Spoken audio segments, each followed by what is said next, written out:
На Абаза ТВ время новостей. Здравствуйте. Сегодня в выпуске.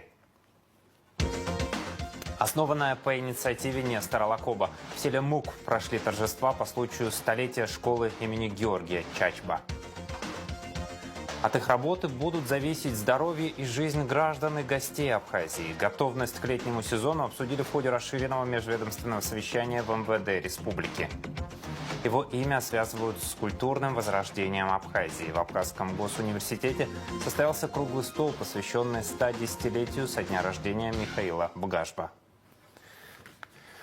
В селе Мук прошли торжества по случаю столетия школы имени Георгия Чачба. В мероприятии приняли участие президент Абхазии Бадра Гунба, вице-президент Беслан Бигвава, спикер парламента Алаш Ашуба, члены правительства и выпускники разных лет. Гости возложили цветы к мемориалу погибшим в Отечественной войне народа Абхазии.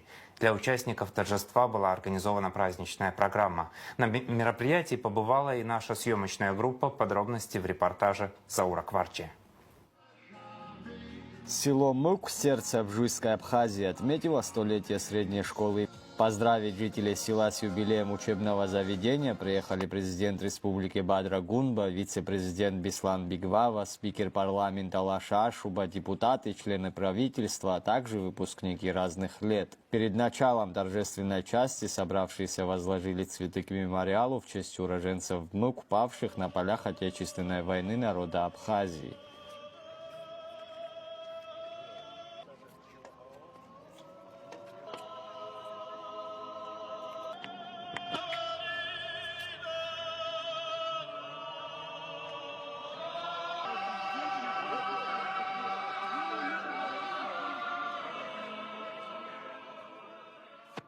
Школа села Мук, одна из старейших в Абхазии, была основана в 1925 году по инициативе Нестора Лакоба. Еще за год до этого старейшины села обратились с просьбой о ее создании. Место обсуждения – Мукская поляна, где испокон веков народной дипломатией решалась судьба Абхазии. За 100 лет под сводами школы выросло не одно поколение выдающихся людей – ученых, общественных деятелей, героев Абхазии. Директор школы Светлана Киртадзе поприветствовала гостей и рассказала о славной истории учебного заведения.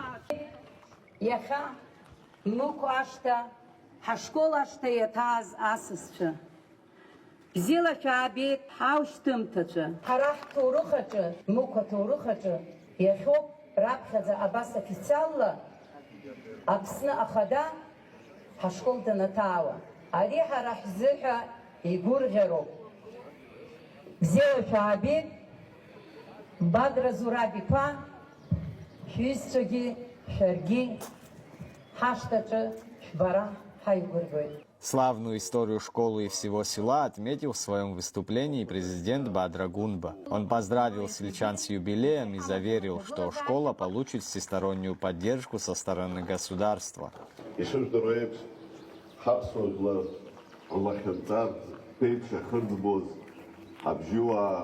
Ганахала мукакыта янейзоз акун. Зыпа ганахала лахнакыта янейзоз акун.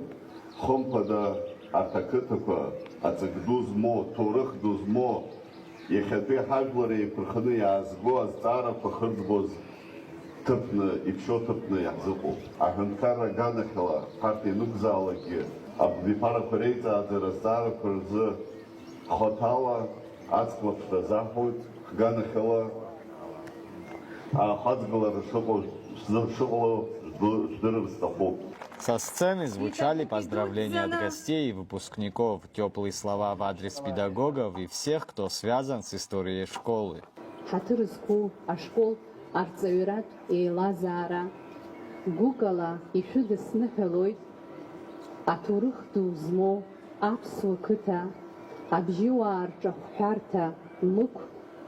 Абжьарат аԥсуа школ аномер акы шәышықәса ахыҵра амш.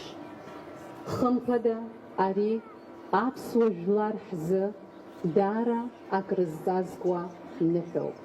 Мук иалҵыз амырҭахыбрақәа ирылҵыз Аԥсны афырхацәа ахьӡ аԥша змоу Аԥсны аҩныҵҟа акәымкәа Аԥснынҭыҵгьы ҳзырԥшӡо, ҳҭызго, ҳӡырызго. Абра Светлана Сарбионовна, раԥхьа днаргыланы, еиҭауп ҳәа расҳәарц сҭахуп абра аџьабаа збо. Ҳҿар хәыҷқәа уаҵәтәи ҳамш аџьабаа рыдызбало. После официальной части праздник продолжился концертной программой. Настоящую праздничную атмосферу создавали музыкальные и танцевальные номера в исполнении выпускников и творческих коллективов.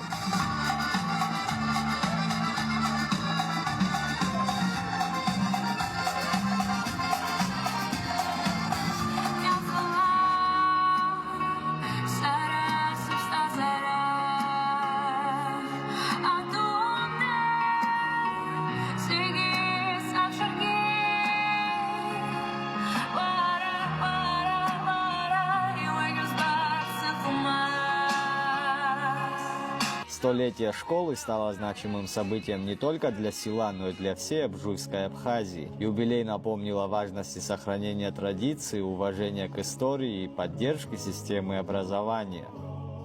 Заур Кварча, Тимур Гогохия, Абаза ТВ.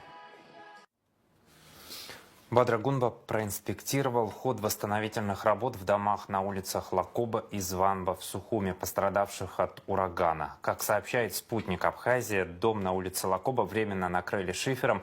Здесь работы завершат в течение 3-4 дней, сообщил президенту глава Сухума Тимур Агрба. Но в этом доме очень большая проблема с подвалом. На протяжении десятилетий вопрос не решается. Сейчас мы какие-то меры должны предпринять, уточнил Агрба. В доме на улице Званба 22 кровлю полностью обновят, добавил он. Художникам осталось закончить 2 из 10 муралов на фасадах зданий в Сухуме. Фестиваль «Новые формы» близится к завершению, рассказала «Спутник Абхазии» одна из организаторов Кристина Козлова. Она поблагодарила представительство Россотрудничества в Абхазии за информационную и организационную поддержку фестиваля. Работу над муралами оценил представитель Народного фронта, участник команды «Нарты» из Абхазии Тимур Астания. Он побывал в нескольких домах. Мы долго согласовали с администрацией, потому что это входная группа. Все машины, которые заезжают в Сухум, они проезжают через эти дома. И, соответственно, для администрации было важно, чтобы не было ляпистых рисунков каких-то, которые не вписывались бы в архитектуру города. Поэтому принято решение сделать мурал по мотивам от Гуродидзария. Вот. Сегодня наш художник уже заканчивает, наносит последние штришки. Это уже 9-й мурал получается. Еще один у нас не закончен, закончит сегодня. И также сегодня мы будем вручать сертификаты девочкам, студенткам АГУ, которые помогали нам создавать муралы. Хочу поделиться своими впечатлениями. Вот проезжаю по городу уже довольно часто, как приехал, и вот замечаю вот эти вот произведения искусства и радуюсь, действительно искренне радуюсь, как ребенок, которому подарили велосипед в детстве. Потому что наш город преображается в лучшем своем виде.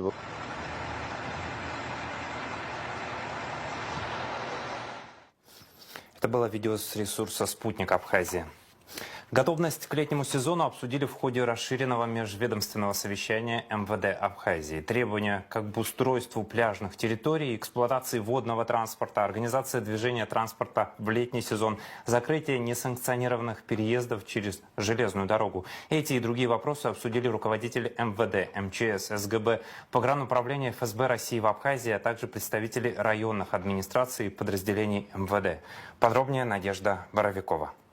В ближайшее время будет названа официальная дата открытия купального сезона. Решение принимают главы районов по согласованию с МЧС Абхазии. В преддверии курортного сезона вице-премьер, министр внутренних дел Роберт Кьют провел расширенное межведомственное совещание, посвященное обеспечению безопасности жителей и гостей Абхазии в летний период. Начальник госинспекции по маломерным судам МЧС Абхазии Тенгиз Сабуа напомнил о правилах охраны жизни людей на водных объектах, утвержденных постановлением Кабмина 2019 года. Обеспечение выполнения требований, предъявляемых к пляжам, к местам массового отдыха населения людей у воды, в соответствии с настоящими правилами, возлагается на владельцев соответствующих объектов. То есть городские пляжи, соответственно, данные правила возлагаются на глав администраций городов и районов Республики Абхазия. Продажа спиртных напитков на пляжах и в местах массового отдыха людей на у воды запрещается.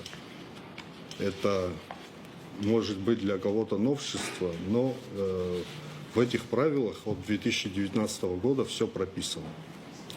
Пляжи, которые находятся в аренде администрации городов, и физические либо юридические лица обязаны осуществлять постановку пляжей на учет Государственной инспекции по маломерным судам МЧС Республики Абхазия.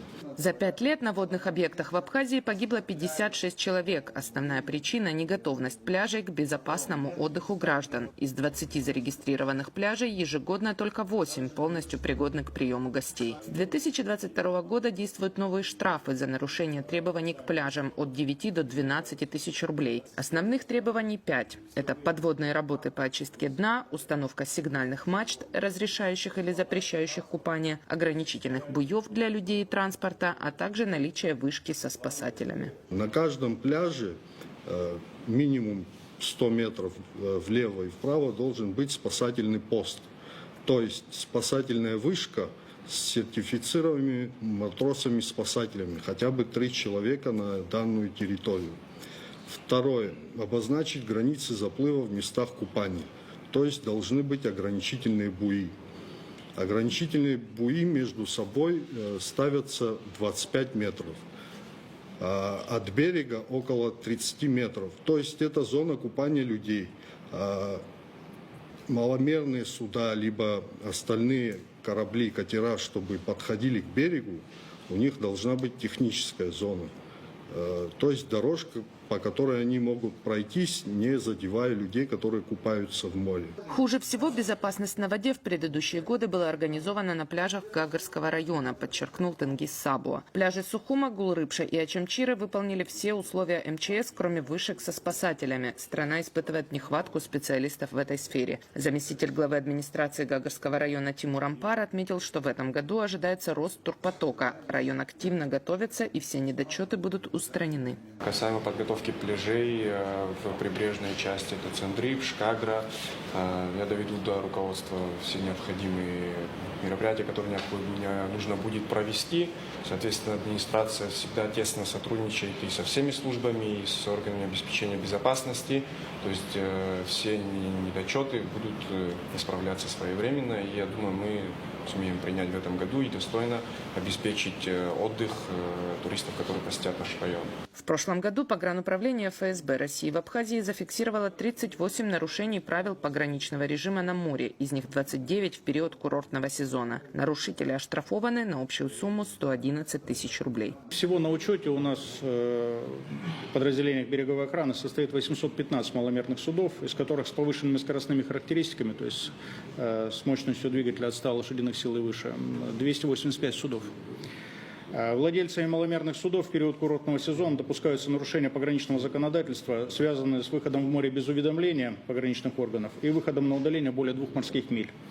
В 2024 году мы отмечали также случаи передачи управления маломерными судами лицам, не имеющим действительных документов на право управления. Хочется сказать, что реализация мер административного принуждения, она вызывает негативную реакцию у окружающих. Поэтому с целью исключения этого предлагается основные усилия сосредоточить все-таки на профилактических мероприятиях. В первую очередь это в местах скопления маломерных судов и в точках проката размещать соответствующий информационный материал, работать непосредственно с владельцами точек проката и маломерных судов, но и непосредственно ужесточать спрос именно с них. Глава столичной администрации Тимур Агарба рассказал, что все службы работают в усиленном режиме. Столица готовится к приему гостей. Кроме того, он просил министра внутренних дел оказать содействие в 2 вопросах. Как вам известно, в городе очень много транспортных средств, и летом ожидается еще больше.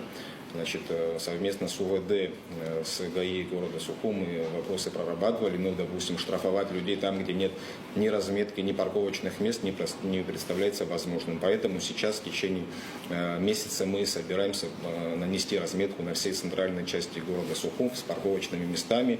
значит, с запретом в некоторых местах, где этого нельзя делать. И в этом плане рассчитываем на, значит, совместную работу, чтобы у нас в городе таких заторов не было. И, Роберт Витальевич, я думаю, что я уверен, вы с этой проблемой знакомы и этим занимаетесь, но есть очень большой запрос от горожан, которые сейчас даже письменно обращаются. Значит, это владельцы ресторанов там, и людей, и массовое скопление народа. Значит, люди, бизнесмены просят обратить внимание на то, что вот наше население с огнестрельным оружием в алкогольном опьянении, состоянии приходят в места общественного скопления, что в свою очередь не нравится ни отдыхающим, ни нашим местным населению, которые проводят время со своими семьями, с детьми и так далее. Это на самом деле большая проблема. Вот если будут законные решения со стороны администрации по парковочным зонам, а также местам, где запрещено парковаться, мы соответствующим образом можем тогда начать работу, в том числе и по эвакуации автотранспорта, который беспорядочно стоит по городу. Это первый вопрос. Касаемо второго вопроса. Буквально недавно в ходе подготовки плана мероприятий, так скажем, по летнему-курортному сезону, мной была поставлена задача не только по городу Сухум, а по всей Абхазии. Это вообще полный запрет на присутствие наших граждан с оружием в увеселительных либо общественных местах. Начальник погрануправления СГБ Абхазии Рустам Латипов рассказал, что за прошлый год границу пересекли 13 миллионов лиц и 2 миллиона 800 тысяч транспортных средств. В этом году погрануправление готовится к увеличению турпотока и совместно с российскими коллегами работает над повышением пропускной способности КПП ПСОУ. Министр Роберт Кьют напомнил о многочисленных жалобах на слишком навязчивый сервис водителей такси, которые работают на площадке после пересечения границы, и спросил у представителя Гагарского района, как будет организована их работа в этом году. Сейчас администрация Гагарского района совместно с городскими службами, районными службами прорабатывается меры по упрощению и созданию более комфортных возможностей для прибывающих туристов, то есть упорядочить расположение самих маршрутных такси на территории определенной, отведенной для этого, то есть не создавая заторов среди тех, кто просто приезжает, высадить пассажиров и уехать, то есть прорабатываются такие маршруты для того, чтобы это все скооперировать так, чтобы создать максимально комфортные условия для людей, которые там работают, соответственно, зарабатывают деньги, и для туристов, которые приезжают. Вот когда турист попадает на территорию Абхазии, первым он видит пограничник. Так же? Он его встречает, после пограничника стоит непонятный образ. Вот как есть, так и говорю, вот просто посмотрите, кто там стоит, что они делают, как они к ним относятся. Вот этот образ, который формируется уже, наверное, дальше в сознании человека, что куда я приехал. Слушайте, я могу принять радикальные меры, понимаете? Я могу принять любые, скажу так, меры, чтобы их там не было. Но в то же время мы же понимаем, что эти люди тоже хотят зарабатывать. Они своих детей кормят, они семьи кормят. Но им нужно создать площадку, им надо создать условия, где они будут обитать. В этом курортном сезоне ожидается также увеличение нагрузки на железную дорогу. При этом на участке Псоу-Сухум есть 10 санкционированных автомобильных переездов, оборудованных знаками, и 18 незаконных, ликвидировать которые самостоятельно представители Абхазской железной дороги не могут. В сегодняшний день мы не только там увеличили количество поездов, но мы еще возим опасные грузы, дизтопливо, керосин, это авиационный керосин, бензин, которые очень взрывоопасны и, не дай бог, при столкновении могут привести к большой беде. Это мы должны учитывать. И поэтому сегодня, пользуясь случаем, хочу попросить всех глав администрации здесь присутствовать, потому что все эти проблемы находятся в каждом районе. Хочу попросить вас, пользуясь случаем, чтобы совместно этот вопрос какие-то меры принять для разрешения этого вопроса, потому что мы своими силами, к сожалению, не справляемся. Купальный сезон в этом году начнется, вероятно, как и в прошлом. 5 июня в Гагарском, Гудаутском и Сухумском районах, 10 июня в Гулрыбском и Ачамчирском районах. От нашей работы будут зависеть здоровье и жизнь граждан и гостей Абхазии, подчеркнул вице-премьер Роберт Киут, призывая все ведомства к слаженной и эффективной работе в летний сезон. Надежда Боровикова, Торник Амичба, Абаза ТВ. Министр иностранных дел и по делам соотечественников за рубежом Сирийской Арабской Республики Асад Хасан Аль-Шайбани поздравил Олега Барцыца с назначением на должность министра иностранных дел Республики Абхазия. В поздравлении, в частности, говорится: «Хочу выразить вашему превосходительству свои наилучшие пожелания крепкого здоровья, счастья и успехов в выполнении ваших задач. А также надеюсь, что вместе с вами мы сможем укрепить двусторонние отношения между двумя странами и углубить наше совместное сотрудничество в различных направлениях». Олег Барцыц, в свою очередь, направил слова благодарности в адрес Асада Хасана Аль-Шайбани за поздравление в связи с назначением на должность министра иностранных дел Абхазии. Приказом начальника Государственной службы охраны генерал-майора Дмитрия Дбар за добросовестное отношение к исполнению возложенных обязанностей, дисциплинированность, ответственность, а также за участие в инаугурации президента Республики Абхазия почетной грамотой награжден состав почетного караула. Как сообщает медиаклуб «Абсны Яхя», вручил почетные грамоты военнослужащим отдельной роты Государственной службы охраны начальник штаба ГСО подполковник Алхаз Жиба. 2 конфискованных автомобиля переданы на нужды спецоперации. Сочинские таможенники передали в Минобороны России машины, изъятые на российско-абхазской границе. Транспортные средства марки Toyota Alphard и Honda Fit были выявлены и изъяты на таможенном посту Адлер Краснодарской таможни. Автомобили задержаны за незаконные операции с временно ввезенными транспортными средствами и недекларированием товаров, подлежащих таможенному декларированию, и по решению суда были обращены в собственность государства. После оформления необходимых документов сотрудники службы по городу Сочи Краснодарской таможни передали машины в Минобороны. С начала спецоперации в помощь военнослужащим в Сочи переданы 34 транспортных средства, конфискованных по решению суда за различные нарушения законодательства.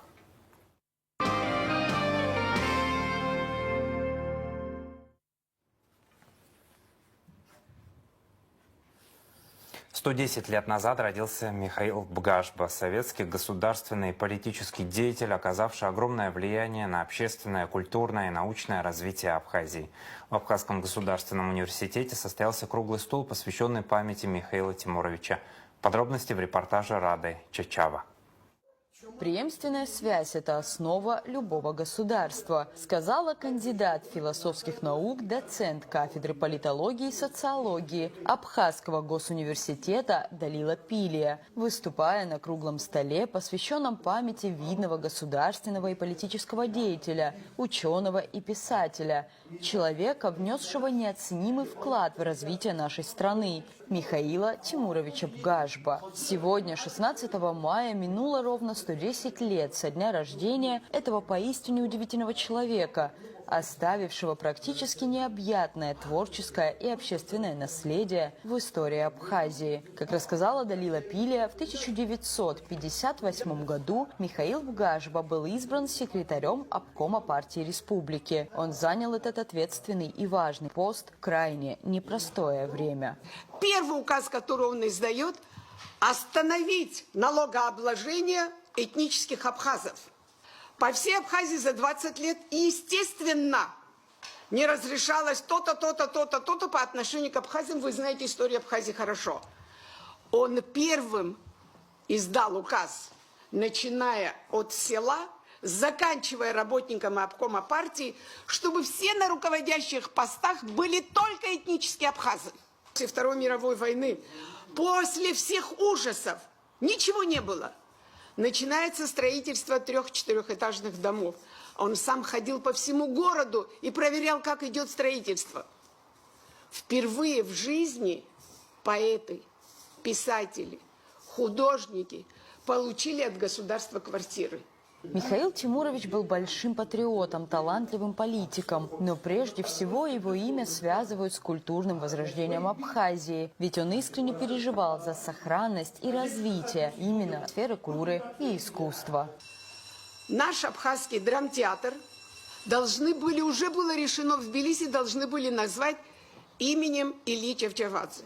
Когда он это понял, быстренько собрал коллектив театра, пригласил людей от партии, и было принято решение назвать именем первого абхазского драматурга Самсона Чанба. Наша Амра, любимая и преподаватели, и студенческая, это по его инициативе было построено.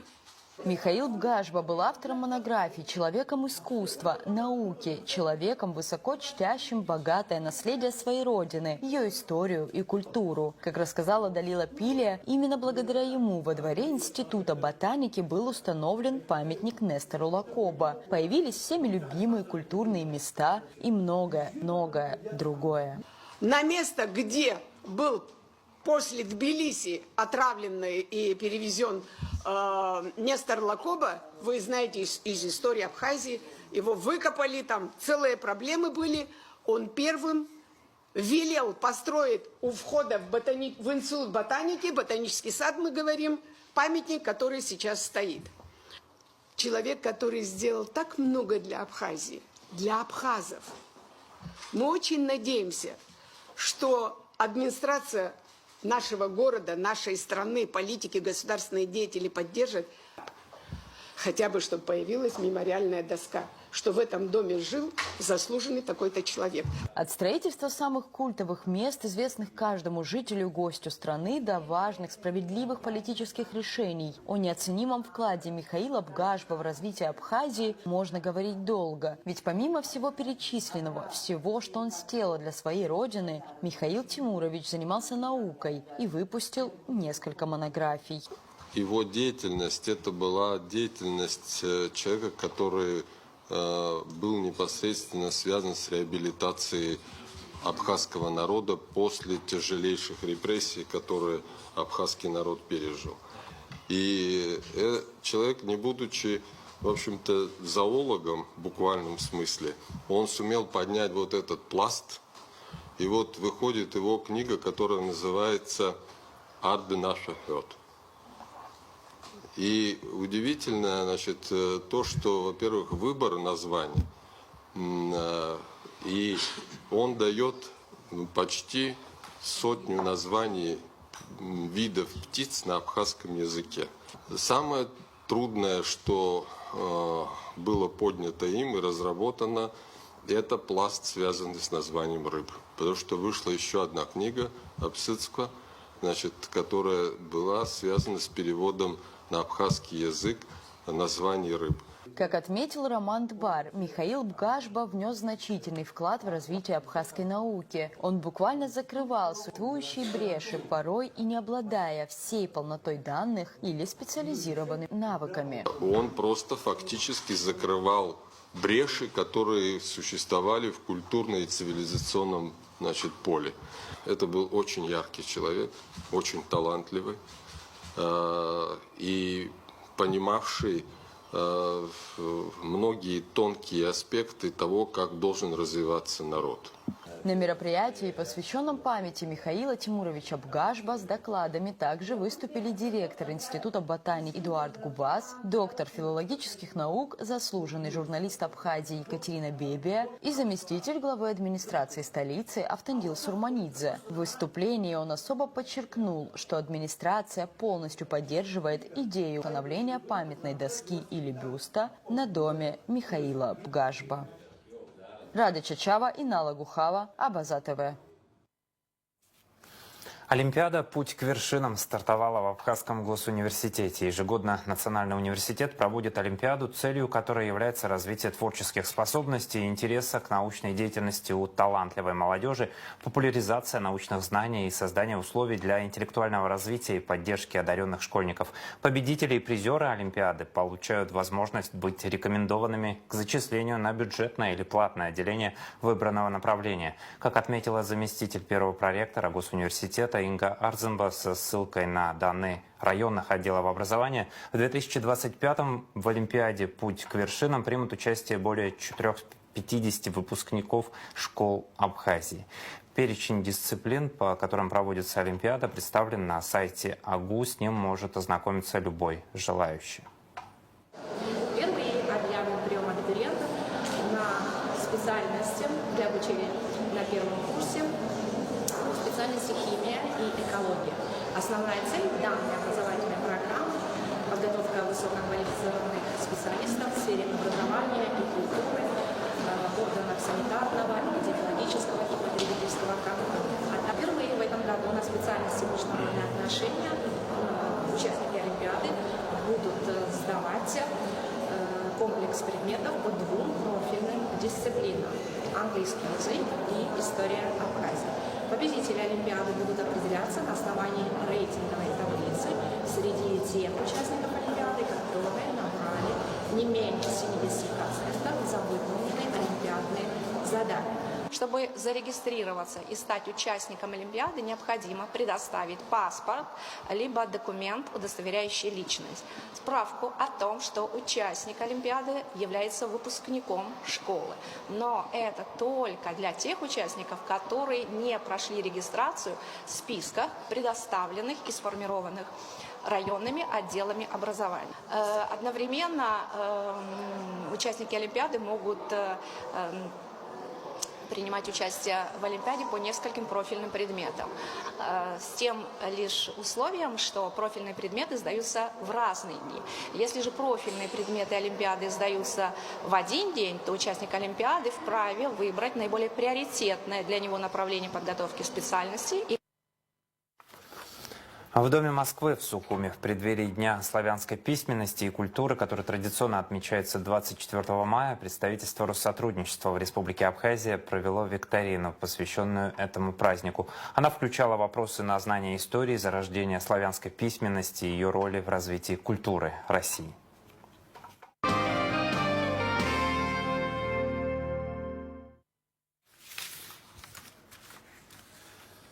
Люди и даты. 16 мая – День памяти Сарии Лакоба. В этот день, в 1939 году, умерла Сария Лакоба, супруга Нестора Лакоба. Она, по некоторым данным, единственная женщина в СССР, не подписавшая ни одного признательного в кавычках документа, несмотря на пытки в тюрьмах НКВД. От нее пытались добиться признания того, что Нестор был организатором заговора против Сталина.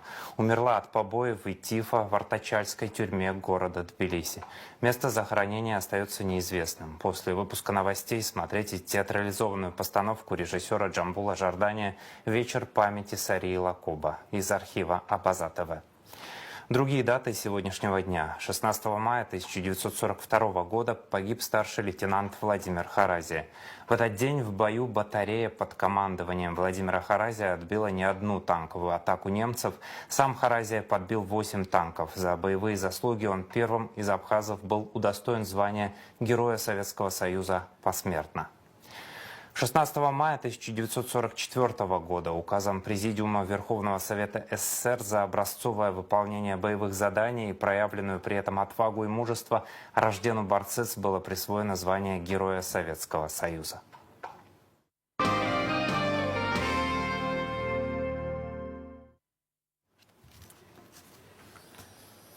Международная повестка. Договорились, что каждая сторона в деталях пропишет свое видение условий прекращения огня. После этого продолжат переговоры. Об этом заявил помощник президента России Владимир Мединский, возглавляющий российскую делегацию по итогам переговоров России и Украины, которые прошли в Стамбуле 16 мая. Президент Торгово-промышленной палаты Абхазии Тамила Мерсхулава приняла участие в 16-м международном экономическом форуме «Россия. Исламский мир. Казан-форум» и в юбилейном 5-м международном форуме ТПП. Программа форума, в котором участвовали представители бизнеса, власти и экспертного сообщества из десятков стран, включала панельные дискуссии, бизнес-сессии и B2B переговоры, где обсуждались ключевые вопросы международной торговли, инвестиций и промышленного сотрудничества. На пресс-конференции, посвященной 5-му международному форуму ТПП стран Организации исламского сотрудничества ВАО «Татмедиа», отдельное внимание уделялось укреплению связей Абхазии с регионами России. В своем выступлении Тамила Мерсхулава подчеркнула, что 5 лет форума – это показатель стабильности и доверия между деловыми сообществами разных стран, а также подтверждение его репутации в качестве важной платформы для укрепления международного сотрудничества. Новости культуры. Фестиваль «Алдза-фест» пройдет в селе Алдза Гагарского района 17 мая, рассказала «Спутник», один из организаторов София Дбар. В программу входят научно-художественные выставки, мастер-классы по приготовлению абхазских национальных блюд, лепки из глины, добычи эфирных масел и гидролатов, ярмарка мастеров и сельхозпроизводителей. Проректор АГУ Роман Дбар и его директор Пицунда-Мюсерского заповедника Сабина Лобода проведут лекции по экологии. Педагоги биологического факультета АГУ откроют лабораторию под открытым небом для школьников. Абхазская государственная хоровая капелла и ансамбль народных инструментов из села Алдза Абхярца дадут концерты. 80-летию со дня рождения первого президента Абхазии Владислава Арзымба посвящается акция «Ночь в музее», которая будет проводиться в Сухуме 18 мая, в Международный день музеев. В Государственном музее боевой славы в 17:00 откроется выставка, посвященная этой юбилейной дате. Там же будут представлены эссе студентов 3-го курса филологического факультета АГУ на тему «Владислав в моем сердце». У входа в музей можно будет увидеть главный экспонат – служебный автомобиль Владислава Арзымба ГАЗ-2410. В отделе этнографии Абхазского государственного музея в 18:00 открывается выставка «Все мы родом из детства». В литературно-мемориальном музее Дмитрия Гулия в 19 часов подготовлена специальная программа, посвященная Владиславу Арзымба. Фотовыставка, вечер воспоминаний и демонстрация документального фильма Ибрагима Чкадуа «Владислав Арзымба. Политик и дипломат». Сейчас о погоде.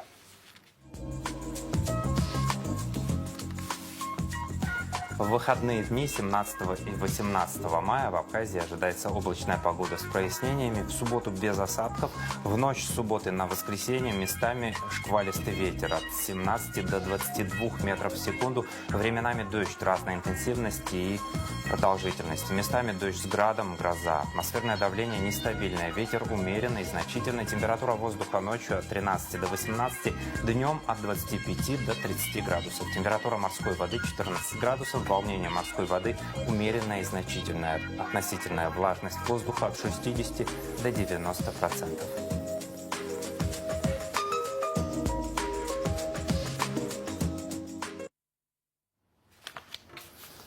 На этом выпуск завершен. За развитием событий следите вместе с нами. До новых встреч на Абаза ТВ. Удачных выходных!